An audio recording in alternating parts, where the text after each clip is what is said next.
गुजरात के 7 यूनिवर्सिटी में डीन की नियुक्ति नहीं होने पर गुजरात कांग्रेस के प्रवक्ता डॉक्टर मनीष दोशी ने राज्य सरकार पर सवाल उठाए हैं। गुजरात में सरकारे यूनिवर्सिटी कॉमन एक्ट लावी, स्टेट यूनिवर्सिटी एक्ट, અને આજે 200 દિવસ જેટલો સમય વીતી ગયો છતાં રાજ્યની 7 યુનિવર્સિટીઓમાં કાયમી કુલપતિ લાંબા સમયથી નિમાયા નથી। 7 યુનિવર્સિટી એટલા માટે કહું છું કે જેમાં વર્ષ, દોઢ વર્ષ, 2 વર્ષનો સમય વીતી જાય। સરકાર ત્યારે બાનું આપતી હતી કે કુલપતિની નિમણૂક એટલે નથી કે અમે નવો એક્ટ લાવી રહ્યા છીએ ને એક્ટના આધારે નવી જોગવાઈ થશે અને ત્યારબાદ કુલપતિઓ શ્રીઓની નિમણૂકો થશે।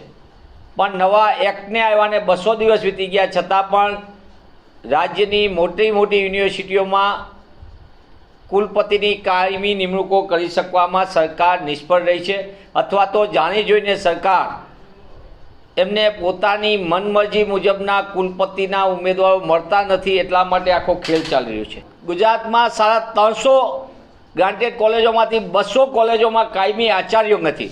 પ્રિન્સિપાલોની નિમણૂક માટે સરકાર વારાફરતી નિયમોને ફોર્મેટ બદલે, એના લીધે કાયમી આચાર્ય પણ નથી મળતા। તેવા સંજોગોની અંદર કોંગ્રેસ પક્ષ તરીકે અમે માંગ કરીએ છીએ કે ભારતીય જનતા પાર્ટીની ભ્રષ્ટ સરકાર, એનો શિક્ષણ વિભાગ ભ્રષ્ટાચારનું એપિસેન્ટર, રાજ્યમાં ઇન્ચાર્જના આધારે જે શિક્ષણની અધોગતિ કરી રહ્યું છે એમાંથી શિક્ષણ વ્યવસ્થાને સુધારવા માટે 1% પણ પ્રમાણિક પ્રયત્ન કરે।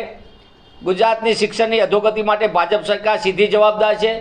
ત્યારે આચાર્યશ્રીઓની નિમણૂક કરવામાં આવે, પ્રાધ્યાપકોની લાંબા સમયથી જગ્યાઓ ખાલી એની માટે નિમણૂક કરવામાં આવે, અને જે યુનિવર્સિટીઓ ઇન્ચાર્જના આધારે પોતાના મળતિયાઓને આધારે પોતાની મનગમતા કામ કરાવવા માટે પંકાઈ લઈ ગાંધીનગરમાં સંકુલમાં બેઠેલા સત્તાધીશોને હું કહેવા માગું છું કે તમને થોડી પણ ચિંતા ગુજરાતના ભવિષ્યની પેઢી માટે હોય, ઉચ્ચ શિક્ષણની વ્યવસ્થા માટે હોય તો કાયમી કુલપતિની નિમણૂક માટેની પ્રક્રિયા ઝડપી કરવામાં આવે। મારો તારો કરતાં યુજીસીના ધારાધોરણ મુજબ શિક્ષણવિદને જો મૂકવામાં આવે તો રાજ્યની યુનિવર્સિટીનું ભલું થશે અને રાજ્યની વિદ્યાર્થીઓનું પણ ભલું થશે। पंजाब के चंडीगढ़ में मेयर चुनाव में हुई गड़बड़ी पर अहमदाबाद में आप कार्यकर्ताओं द्वारा नाटक प्रस्तुत किया गया। चंडीगढ़ मेयर चुनाव में भारतीय जनता पार्टी द्वारा लोकतंत्र की हत्या की गई होने के आरोप आम आदमी पार्टी ने लगाए हैं।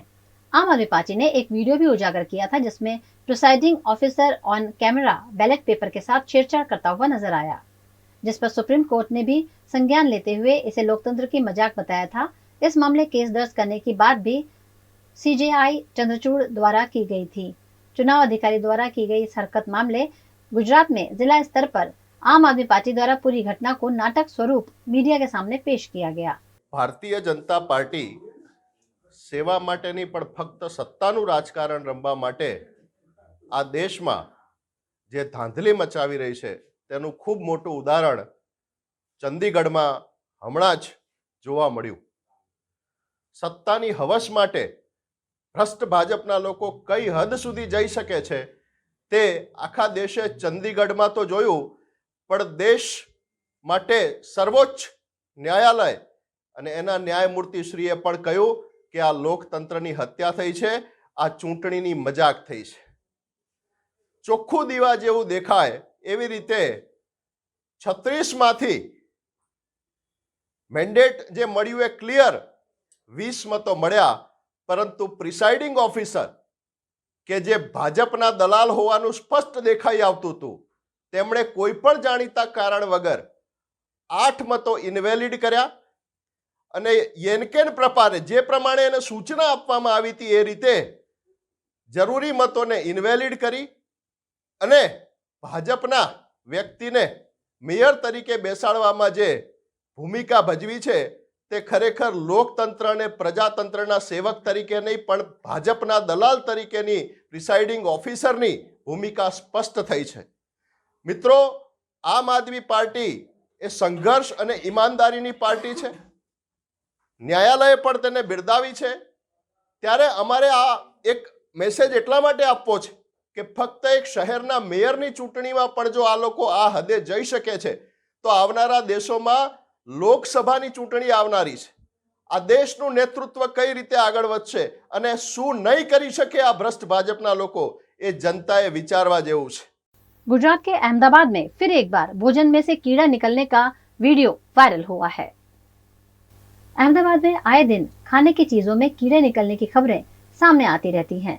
इसी बीच फिर एक बार अहमदाबाद के स्वामीनारायण मंदिर के प्रेमवती रेस्टोरेंट में एक ग्राहक द्वारा मंगाई गई खिचड़ी में से पतंगा निकलने का वीडियो वायरल हुआ, जिसके बाद खाद्य विभाग की कार्यप्रणाली पर कई सवाल उठ रहे हैं। 2 दिन पहले एसवीपी हॉस्पिटल में एक मरीज के लिए मंगवाए गए सूप में भी कीड़े निकले थे। तब एजेंसी पर सिर्फ 25,000 का जुर्माना लगाया गया और फिर इस तरह की खबर सामने आने से खाद्य विभाग पर कई सवाल उठ रहे हैं। मैंने स्वामीनारायण का एक बहुत ही प्रसिद्ध ब्रांच है जो शाहीबाग के पास है, प्रेमवती कर है उसका नाम।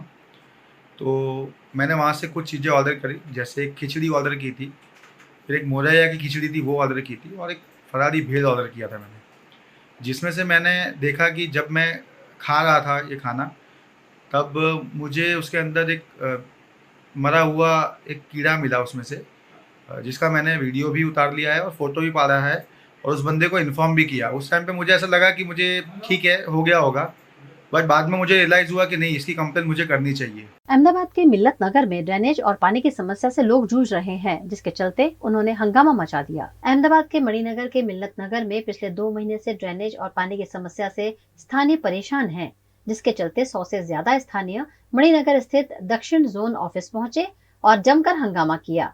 स्थानीय लोगों का आरोप है कि काफी समय से इस तरह की परेशानियों का सामना करना पड़ रहा है।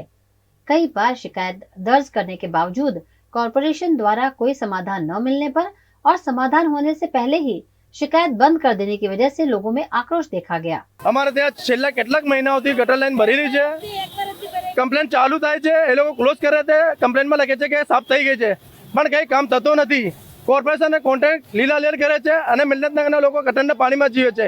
કેટલા લોકોને ઝાડા ઉલટી થઈ ગયા છે, ત્યાં આશરે 15 થી 20 ની વસ્તી છે, પણ કમિશનર કે અહીંના એડિશનલ અધિકારી કોઈ પણ ધ્યાન આપતો નથી।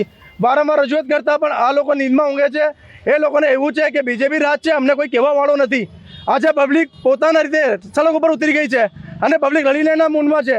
જો અમારી આ માંગો પૂરી નહીં કરશે તો અમે ધરણા પર બેસીશું। અમારા મણિનગર રોડમાં મિલ્લતનગર વિસ્તાર આવેલું છે, એમાં ઓછામાં ઓછી 40 થી 50 ચાલીઓ છે। અરે ચાલીઓમાં જ્યારે પાણીનું પ્રેશર આ લોકો પાણી જરા સપ્લાય ચાલુ કરે છે, એના અડધો કલાકની અંદર જ વિસ્તારની અંદર, ચાલીઓની અંદર, ઘરોની અંદર, મોરીની અંદર બધામાં પાણી ઉભરાય છે ને એવી પાણી ઉભરાય છે કે માણસને ચાલવાનું, નાના બાળકોને સ્કૂલ જવાનો રસ્તો નથી મળતો। અને અમારે કહેવાનો મતલબ એ છે કે અમારે આ જે સુવિધા હોય છે અમને, એ સુવિધા અમને મળતી નથી બરાબર। અમને પાણીની 24 કલાક તમે અમારા વિસ્તારમાં રાઉન્ડ મારો, અડધી ચાલીમાં રાઉન્ડ મારો, આખી ચાલીમાં નોન સ્ટોપ 24 કલાક પાણી ઉભરેલું મળશે તમને, ને પાણી ખાલી મળશે નહીં તમને।